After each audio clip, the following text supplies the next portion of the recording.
zina innahu kana fahisyatan wa sa'a sabila. Bahwa Allah itu melarang manusia untuk mendekati zina.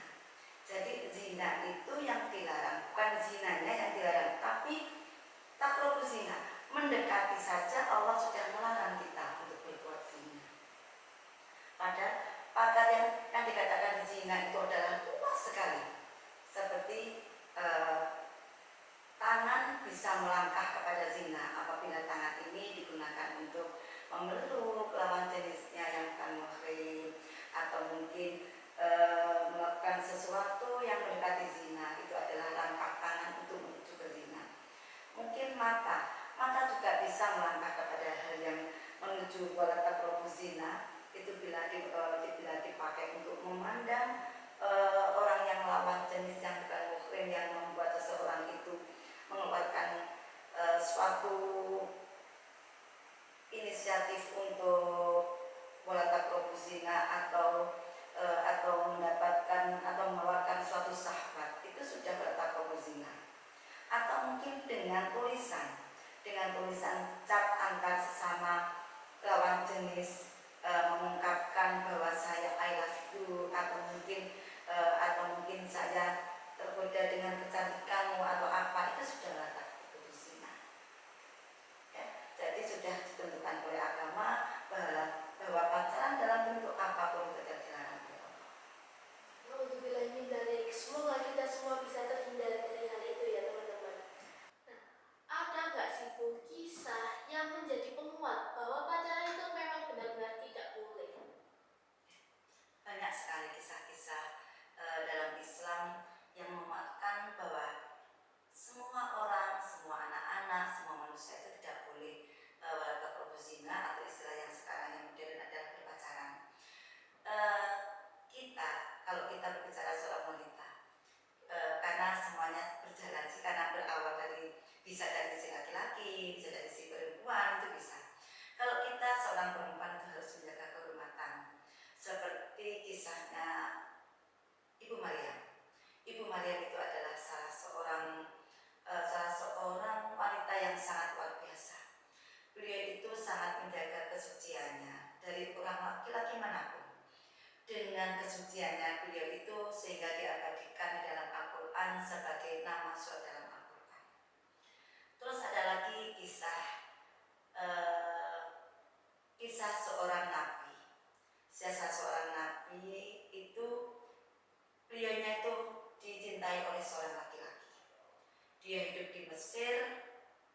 Saat itu dia ingin menjauh dari perasaan itu, sehingga dia jauh pergi dari daerahnya, sehingga dia tidak akan ketemu dengan si wanita yang mencintai dia. Ada lagi sebuah kisah yang menceritakan saat itu di suatu daerah itu ada kejadian musibah banjir, musibah tanah longsor, dan musibah angin yang tidak karuan di suatu daerah. Di situ ada tiga pemuda yang dia sembunyi di dalam gua. Tiga pemuda itu, yang pertama karena gua itu tertutup dengan batu yang sangat besar, akhirnya pemuda yang pertama tadi itu berdoa kepada Allah, mengucapkan sesuatu kalimat kepada Allah. Ya Allah, saya ini seorang berwalidain. Saya sangat taat kepada kedua orang tua saya. Saya tidak pernah melawan dari apapun. Tolong ya Allah, kalaupun saya ini kategori orang-orang yang kau anggap orang-orang yang soleh, maka bukalah pintu gua ini untuk saya. Akhirnya Allah menggeser batu besar itu sehingga dia bisa keluar dari gua itu. Kisah yang kedua, ada seorang laki-laki. Dia punya seorang karyawan. Dia lupa tidak memberikan upah dari pekerjanya itu. Suatu ketika hidupnya sudah mulia, hidupnya sudah sukses, akhirnya dia memiliki suatu harta yang sangat luar biasa. Suatu ketika pekerja tadi datang ke rumahnya. Akhirnya dia memberikan semua hartanya kepada pekerja tadi. Dia akhirnya mengucapkan Allah, saya telah memberikan harta seluruh harta saya kepada pekerja saya. Kalau ini engkau anggap sebagai amal soleh saya, maka bukalah pintu gua ini untuk saya sehingga saya bisa keluar dari gua ini. Akhirnya waktu besar tadi itu akhirnya digeserkan oleh Allah sehingga pemuda tadi bisa keluar dari gua itu. Terus yang ketiga ini yang berkaitan dengan takrobusina, dengan soal pacaran tadi. Ada seorang laki-laki, dia bilang sama Allah, ya Allah, saya ini tidak pernah melakukan apapun. Saya ini pernah ada seorang wanita yang mendekati saya, yang menggoda saya untuk kepingin saya cintai, dan dia juga mencintai saya. Tapi ya Allah, hal itu tidak pernah saya lakukan ya Allah. Kalau apapun yang saya lakukan ini merupakan kau anggap sebagai amal soleh saya, maka bukakanlah pintu gua ini. Akhirnya Allah menggeserkan batu besar tadi, akhirnya dia bisa melewati pintu yang tertutup oleh batu besar tadi. Dengan intinya bahwa seseorang yang bisa menjaga nafsunya, menjaga hatinya, menjaga pikirannya, menjaga fisiknya terjauh dari perbuatan zina, termasuk yang istilahnya sekarang ini yang modern adalah pacaran, maka dia dikatakan oleh Allah sebagai orang yang berbuat amal soleh. Itu. Wah, semoga kita semua termasuk dalam orang-orang itu ya teman-teman. Nah, tapi Bu, kadang ada beberapa remaja yang menganggap bahwa pacaran itu bisa membuat semangat puasa meningkat. Karena mereka berpikirnya, oh ada nih yang ngingetin buat sahur, ada nih yang ngajak terawih bareng. Nah, itu menurut Bu Ani kira-kira bagaimana? Sebelumnya kita melihat dulu kepada kaidah tentang puasa. Yang namanya puasa itu bukan hanya menahan lapar dan dahaga, tapi juga menahan hawa nafsu. Kalau kita niatnya berpacaran, berarti paling tidak sedikit banyak pasti ada nafsu yang kita luarkan kepada lawan kita. Itu yang dilarang oleh Allah. Jadi dalam konsep apapun, dalam alasan apapun, berpacaran dalam bentuk apapun, pada waktu apapun, berarti dilarang oleh Allah sesuai dengan surat Al-Isra tadi. Nah, teman Simponi, siapa nih biasanya yang seperti itu? Jangan diulangi lagi ya.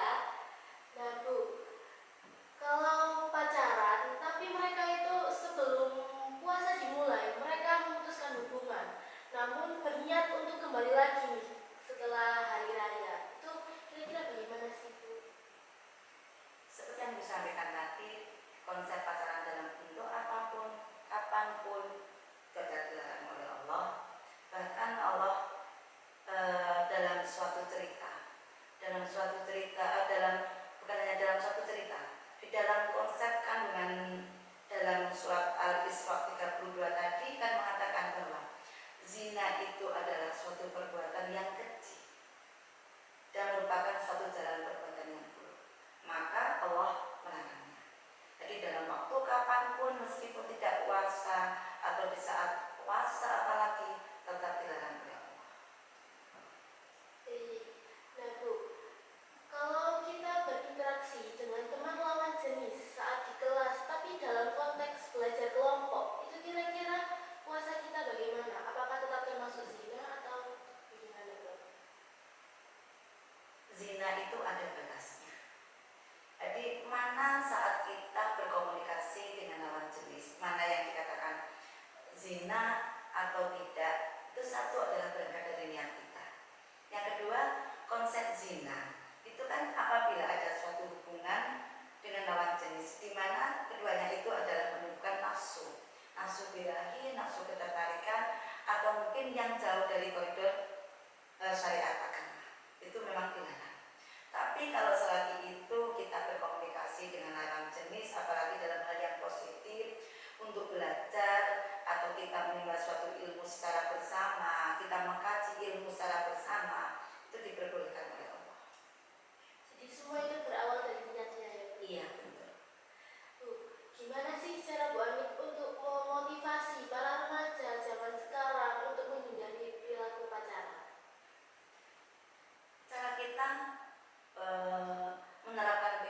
kita untuk menghindari pacaran adalah satu, kita harus dzikrullah, ingat selalu kepada Allah. Kalau kita sudah selalu ingat kepada Allah, apapun yang dilarang oleh Allah, pasti kita akan berusaha untuk menjauhinya. Jadi kita selalu mendekatkan diri kepada Allah. Insya Allah apapun yang dilarang oleh Allah, kita akan bisa mengendalikan. Bu, kerugian apa saja sih yang kita dapat saat kita berpuasa tapi pacaran? Kalau kita berbicara masalah kerugian atau mungkin kemudorotan dalam pacaran, bukan hanya di waktu puasa saja. Di kapanpun kalau kita bicara masalah kerugian berpacaran atau takrobus zina, itu banyak hal sekali kerugian. Yang pertama, pasti prestasi kita akan menurun, itu bagi pelajar. Motivasi belajar juga akan berkurang. Karena apa? Kesediaan waktu yang kita gunakan untuk hal yang positif pasti akan terkurangi waktu kita untuk berpacaran. Entah itu langsung, entah itu lewat chat atau mungkin lewat apapun, pasti akan mengurangi waktu kita. Itu yang sangat dominan sekali. Dan yang paling penting lagi adalah merusak hati kita, merusak pikiran kita. Berarti waktu kita untuk mengingat Allah akan terkurangi dengan waktu kita mengingat si Dia. Itu yang paling dekat, yang paling merugikan bagi kita sendiri adalah itu. Nah, boleh tidak Bu Ani berbagi sedikit tips nih buat teman-teman simfoni di rumah agar menghindari perilaku pacaran? Memang Allah itu menciptakan manusia itu adalah berpasang-pasangan. Berpasang-pasangan, ada anak laki-laki, ada anak perempuan, dan Allah pun takdirkan memberikan suatu bekal nafsu kepada manusia, adalah nafsu untuk ketertarikan dengan lawan jenis. Tapi ketertarikan itu ada masa yang ditentukan oleh Allah. Kalau menurut syariat Islam, kita boleh artinya dalam istilah sekarang dan berpacaran apabila untuk menikah. Tapi kalau kita tidak ada kemampuan untuk menikah saat kita berpacaran, kita ada tipsnya. Yang pertama adalah kita harus ingat kepada Allah, kita harus takut kepada Allah. Yang kedua adalah kita harus sabar, karena pada saat ini kita belum waktunya. Yang ketiga adalah diam. Kalau kita sudah ingat kepada Allah, kita bersabar menanti waktu yang tepat untuk kita berpacaran. Kalau kita sudah melakukan sesuatu itu tetap tidak bisa, kita harus diam. Dalam arti diam sekali-kalanya. Dan kalau kita misalkan dalam suatu kisah, tapi kita tetap dicat, kita tetap dikasih suatu semangat, bagaimana kita menanggapinya? Kalau sekali celah kita tanggapi, pasti akan berlarut-larut, akan menuju ke sana, pasti itu. Jadi diri kita sendiri, niat kita sendiri yang akan membuat fondasi diri kita untuk menjauhi itu. Insya Allah, bismillah, kalau kita punya niatan yang baik, kita harus menengok kepada syariat yang benar, pasti kita akan bisa menjauhinya. Jadi memang harus dari niat tulus kita sendiri. Iya. Nah, teman simfoni di rumah sudah dicatat belum nih tips dari Bu Ani? Bu, untuk mengakhiri episode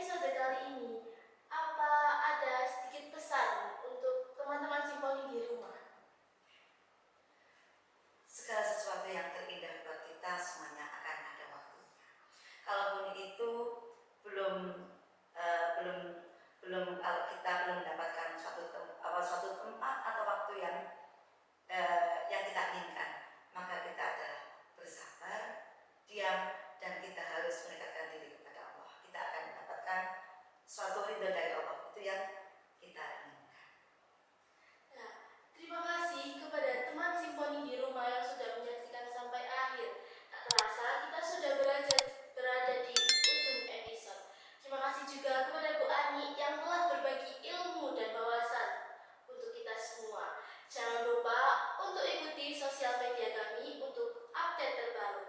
Sampai jumpa di episode selanjutnya. Thank you from Symphony. Wassalamualaikum warahmatullahi wabarakatuh.